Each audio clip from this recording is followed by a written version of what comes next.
Hello, I'm Adam Pacitti from Cultaholic Wrestling, and you are watching Tom Talks Rubbish. It's the place for interviews, wrestling reviews, and so much more.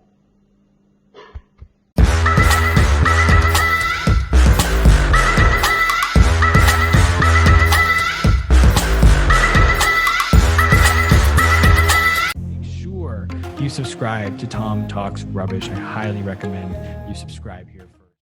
Got it.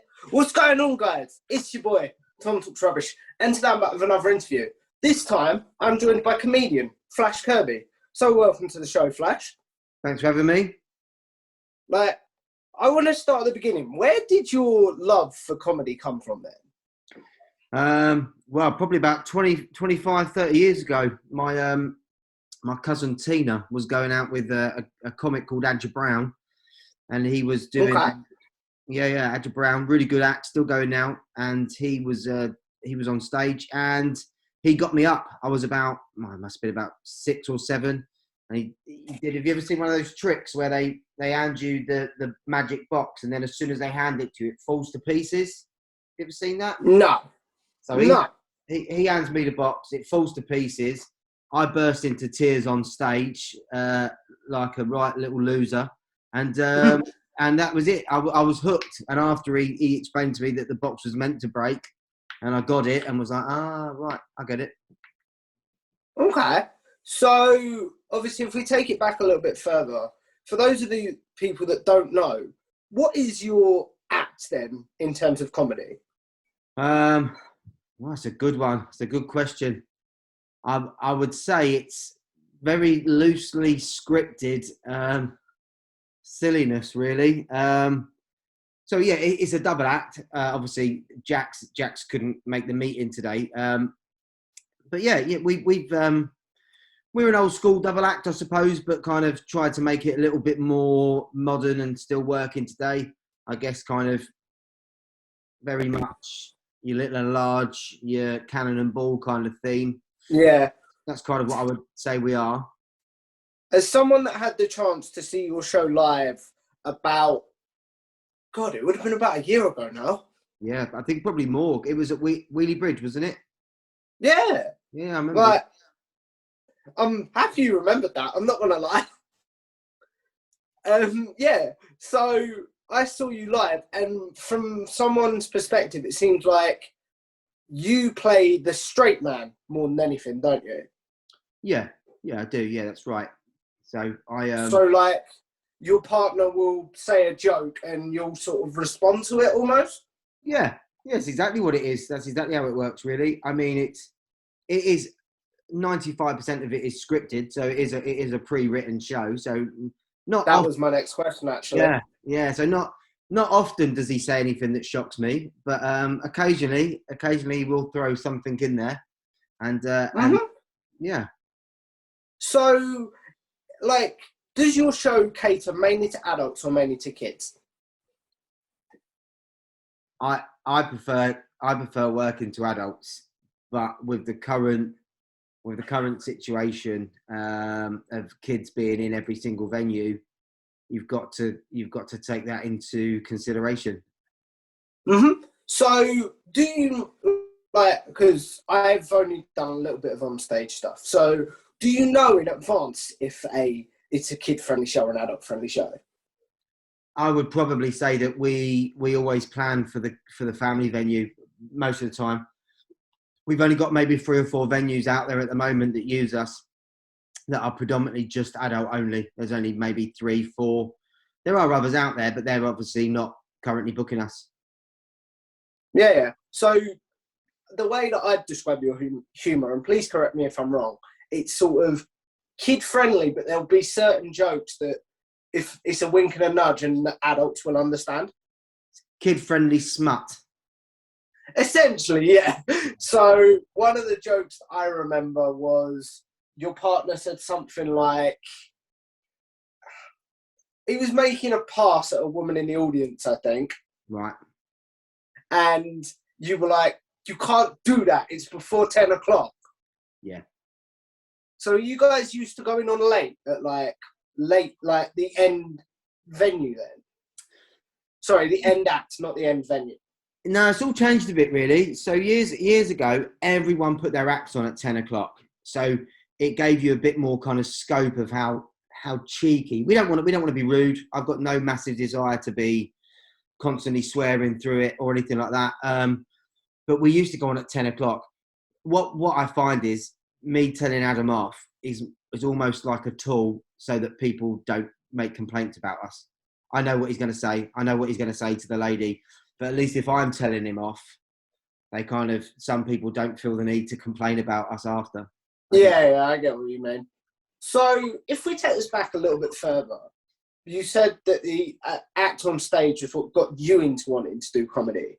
But what are some of the comedians, TV shows maybe, or films of comedy that you not take from your act, but see, do you know what I mean? Like, yeah, kind of enjoy and sort of base your humour around. I think as I mentioned like obviously Cannon and Bull, and their lads are still on the circuit now as well. Bobby Bull's kids, the Harper brothers, they're a fantastic act. They're out and about and they're really good. We don't see a lot of them. They're predominantly based in the north, and although we go everywhere, I would say a lot of our work is predominantly based in the south, just because we live down south. So Cannon and Bull, I still love Cannon and Bull. I still occasionally have a couple of beers and stick on some of their old stuff of the night time. I'm a massive Only Fools and Horses fan. Yes, boy. Yeah. I'm probably not very PC at the moment, but I still like Little Britain. I think some of Little Britain is really, really funny. You ever see the Mighty Boosh? You've seen the Mighty Boosh? I've heard of it. I do, like, I know what you're talking about. I couldn't pick anything out of it. Mighty Boosh is good. I'm trying to think of people kind of doing a bit of stand-up. I've seen Sean Locke live, and he was excellent. And I've seen Lee Mack live as well. And I know that Jack is a massive Lee Mack fan as well. So yeah. So probably I would say off the top of my head, it's probably those kind of things. Mm-hmm. So if we were to, is your act based off real life, or is it just off the top of your head jokes? Just got. Was that you or me? Yeah, it's me. Sorry, I just got an email then. No, that's cool, man. I collect a lot of Lego. Look, you see the Lego in the background. Oh, very nice. Yeah. So I get a lot of emails from Lego. I think they've realised I'm a very bored man during the pandemic with some being like, "Do you want this?" sort of thing. He's got some spare cash and he's got lots of time on his hands. Let's send him some more Lego emails. Sorry, Tom. What was your question again then? Like, I can't remember. Is it real life or is it made up? I would probably say, if you look at someone like Peter Kay, he draws a lot from his family experiences, don't he? Yeah. Is that something similar or is it totally different? I guess it's kind of quite a lot different. I guess only because like you're playing a character really, and and as much as for anyone that hasn't seen us, this kind of might not make a lot of sense, but Jax obviously, whilst we are on stage, plays kind of an idiot. Do you know what I mean? Like, but he's not an idiot in real life. I've had conversations with him. Yeah, he's actually a very intelligent man. Yeah, well, I wouldn't go that far, but yeah, I know what you're saying. And so no, it's probably he's not like that in real life. So you have to make it up really. I guess look, sometimes a few bits will come in and we write a few gags but no, I wouldn't say it's really kind of based on our home life, if I'm honest. Sorry, I'm going to be clock watching because I know that we're on limited time, aren't we? Yeah, that's all right. That's fine. Yeah. What was I going to say? So, like, you brought up an interesting point a minute ago about being PC with the world that we live in. How hard do you reckon it is to be a comedian in the world that we currently live in? There's a few subjects that I probably would have tackled 3 or 4 years ago now, but I'm absolutely petrified that I wouldn't go near them now. Do you know what I mean? Yeah, definitely.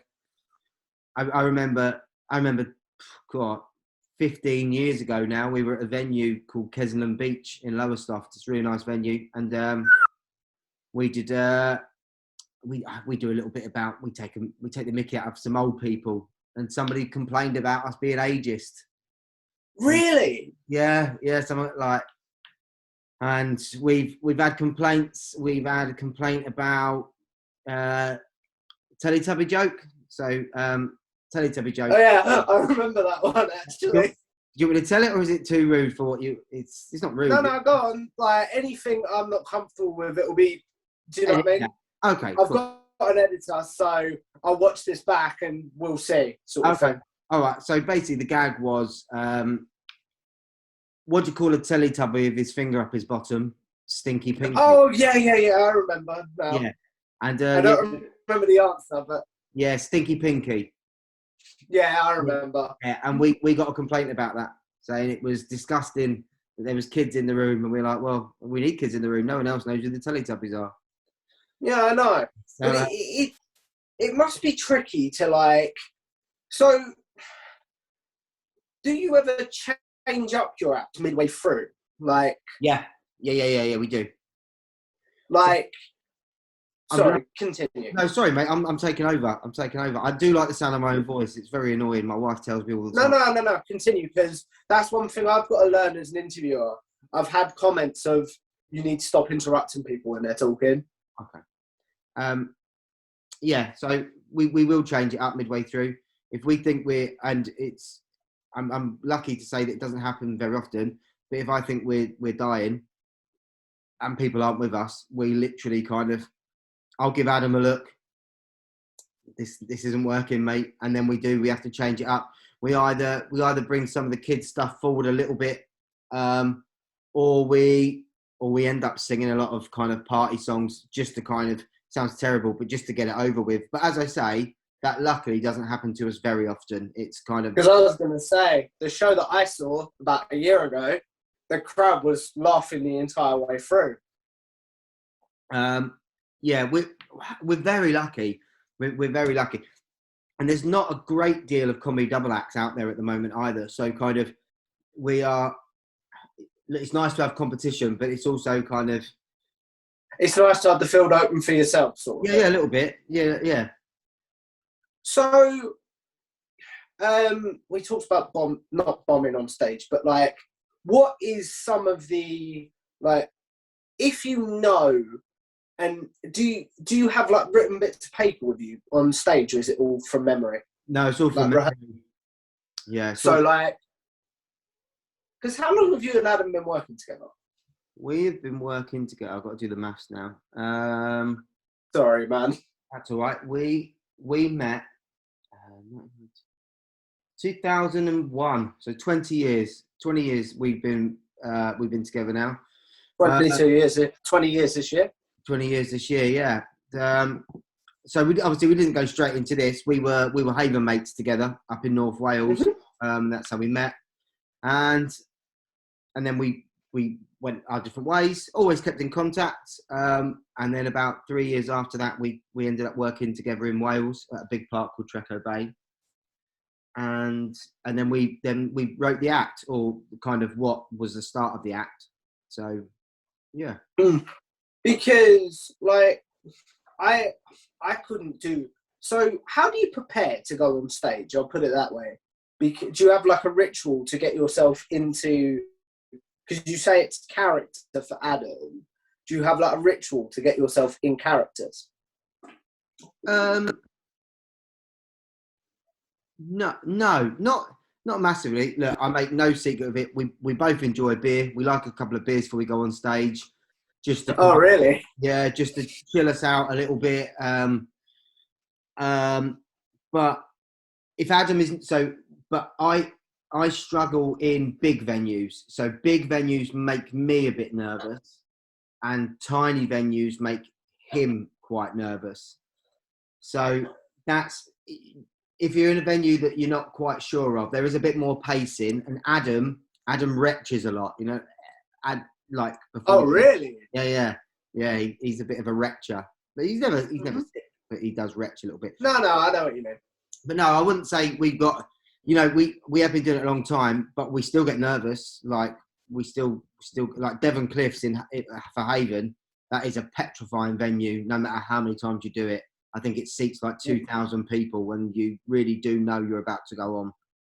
What's the biggest venue you two have played at? Or, because you do some solo shows as well, don't you? Yeah. So solo show for me is a real, if I've got to do it, like I would much rather just be doing the double act all the time, personally. That answers my next question. I was just about to ask you, do you prefer double act or? Oh, 100%. 100%. I don't like going out on my own, but I've got a mortgage. So talking about that, obviously you haven't been able to, have you performed on stage since everything opened up again for the second time? Yeah, we have. We did about 15 dates in April and May. Everyone was still very so April, May we were doing them. Bookers were still very nervous at that time, so they weren't booking very far in advance. And we're really busy for September and October. But I'm currently doing some other stuff just because we weren't sure what was going to happen. We weren't sure whether we're going to be in another lockdown or not. So we both made the decision to do, because we don't live anywhere near each other either. Oh, really? Yeah. So Jax lives in Stevenage, just above London, and I live on the Isle of Wight. Yeah, I know exactly where Stevenage is, where I live. Yeah. So, and I live on the Isle of Wight. So we are. I was just on the Isle of Wight, funny enough. Oh, where have you been? Shankly. Oh, what? Shanklin. Yeah. Which what? Staying on a park or? Yeah. What's that park called? I can't think what it's called now, man. Landguard, Lower Hyde. Lower Hyde, that was it. Lower Hyde. Oh yeah, I do that loads. It's a nice park. Yeah. So, it was lovely. Like, you'd expect that you two lived near each other though, because of your chemistry and stuff like that. I don't want to sound too over emotional, but we've been best friends for 20 years. So we probably speak 2 or 3 times a week, even if we're not gigging. We'll kind of leave our other halves in the living room and we'll go and FaceTime in the kitchen with a couple of beers. Yeah. So yeah, it's nice. It's cool. It's all good. So he was my best man at my wedding and I was his best man at his wedding. So yeah. So yeah, it's cool. You strike me as someone that has to be busy all the time. Like, your brain seems to go a little bit, you get bored very easy by the sound of it. Yeah, apparently it's really annoying. I can't comment on that one, but so I was just going to ask, what did you do with the lockdown and not being able to perform on stage? I managed to spend a lot of time with my kids, which was nice because being on the road a lot doesn't always happen. We walked a lot. We did a lot of walking. I think everyone did, man. Yeah, I've just I decided to retrain as well. Not that I've got any intention of quitting what I'm doing, but I've now been doing an online personal trainer course as well, just to try and have another string to my bow, if you like. Because I suppose with everything going on, comedy venues can cancel at the last minute, sort of thing. Yeah, I'm just trying to, get as many fingers in as many pies as I can, really. So, but yeah, that's the whole reason. That's the whole reason this thing started. Yeah, I get it. I completely see it, and that's why like we've obviously got a YouTube channel as well, and nowhere near as many followers as you. Well done, by the way. By the way, I'll leave a link in the pinned comment to your YouTube stuff. Oh, wicked, cool. And all your social media stuff as well, if you want to send that over to me before I upload you. Yeah, that's cool. I'll do that. And so, what was I going to say? Because we've probably only got about 15 minutes, like, I want to get round to some questions. What is the biggest venue you guys have ever played? Off the top of my head, it's probably a venue in a place called Selsey. For a company called Bun Leisure. Did you say Bum Leisure? Bun. Oh, it sounded like bum. No, that'd be a weird gig, wouldn't it? Yeah. Yeah. I don't know what the numbers are, but I know that we went on. Do you know the band? Do you know the band Bad Manners? Mhm. Yeah. So we went on before them as their support act. Yeah. And it was a sea of like 3,000 skinheads, and luckily they loved us. But we kind of looked at our audience and went, "Oh, we could be in trouble here today." And We could be getting into a fight by the end of this night. And I'm actually, you can't tell on here, but I'm very short. I shouldn't be fighting anyone. Because your counterpart is quite a bit taller than you, isn't he? I think everyone's a little bit taller than me. Yeah, he's about, I don't know what he is, but I know I'm technically short. Fair enough. But like, what is your desire as a comedian? Like, do you want to play Wembley? Do you want to do big gigs, or are you just happy doing the gigs that come? I don't know if that makes any sense. No, it does make sense. I don't know if I'm honest. My brain is busy all the time. Years ago, 15 years ago, I wanted to be on telly. I wanted to be famous. I wanted to do all this kind of stuff.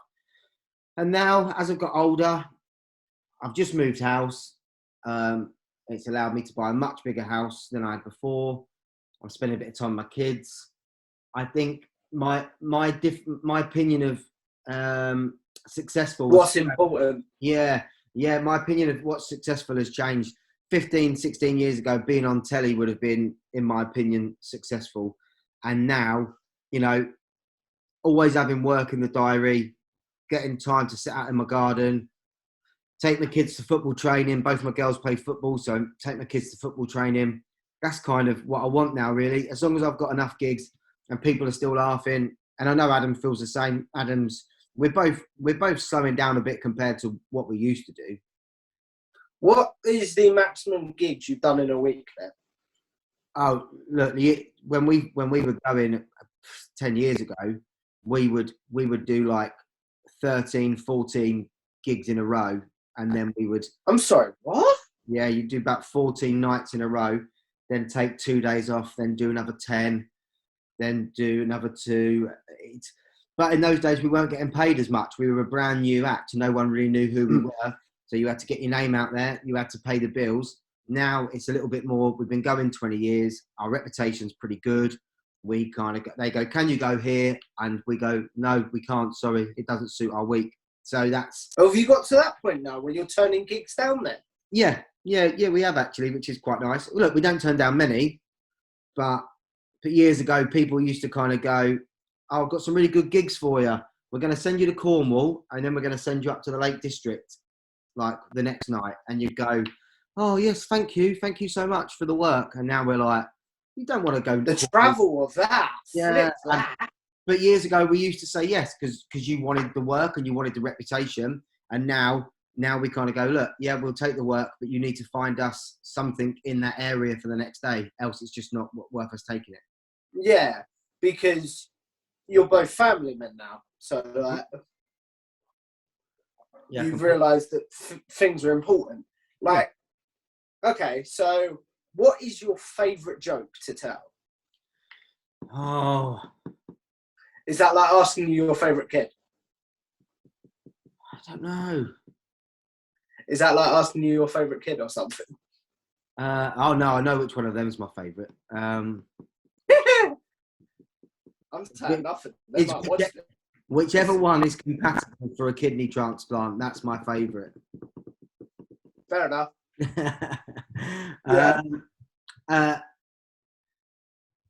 There's loads of gags I like, but do you know what? I know they're not appropriate for this. Fair enough. Like, so where would you be, do you think, if you hadn't met your partner in crime?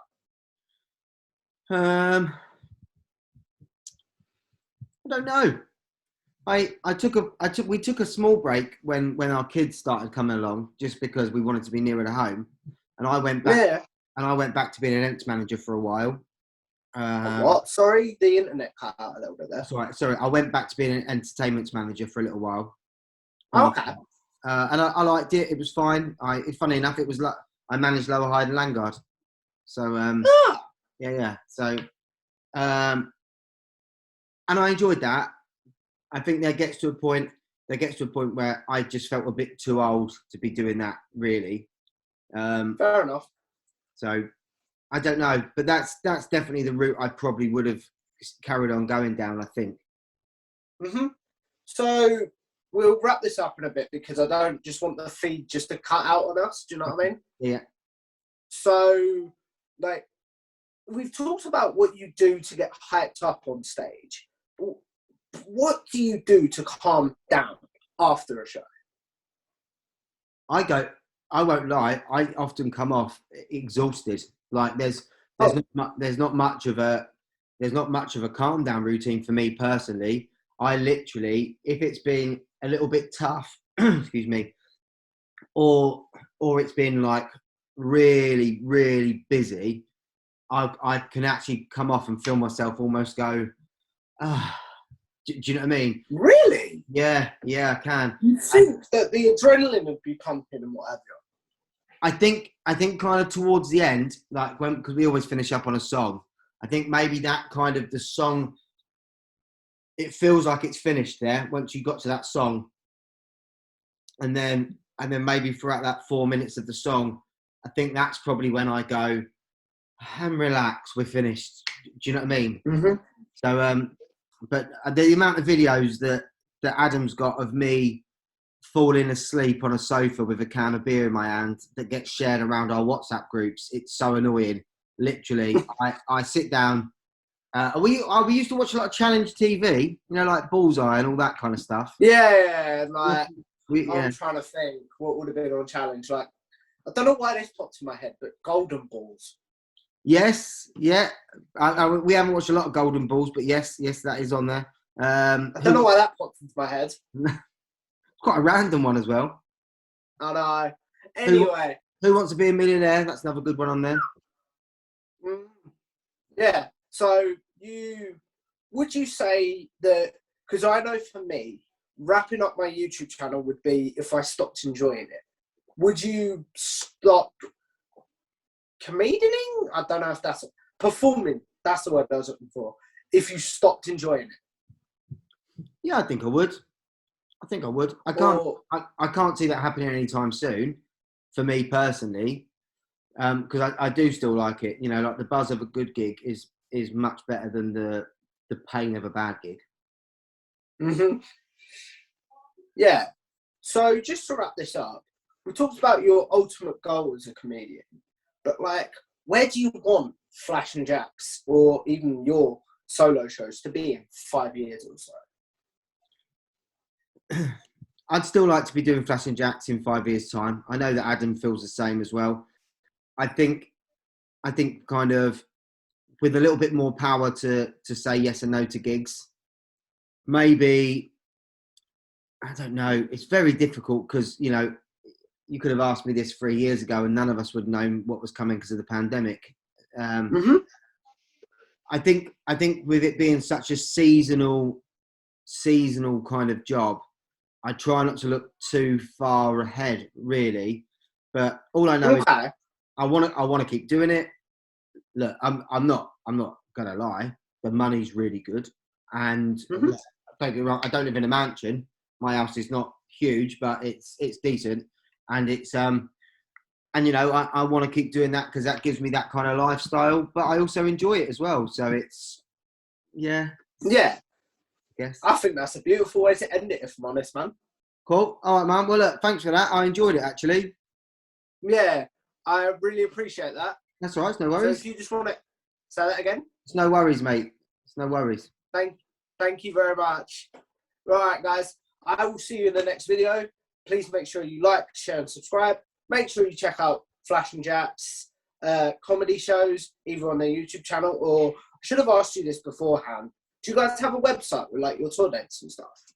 No, I normally on social media. I normally share it all through our Facebook page. All right, so I'll leave a link to that as well in the description. Wicked. All right, man. Cool. Cheers for your time, Tom. All right, thank you very much. I'll send this over to you once I've worked out how to do it. It won't be for ages because my wife's at work. All right. All good. All right. Cheers, dude. All the best. All right. Bye-bye.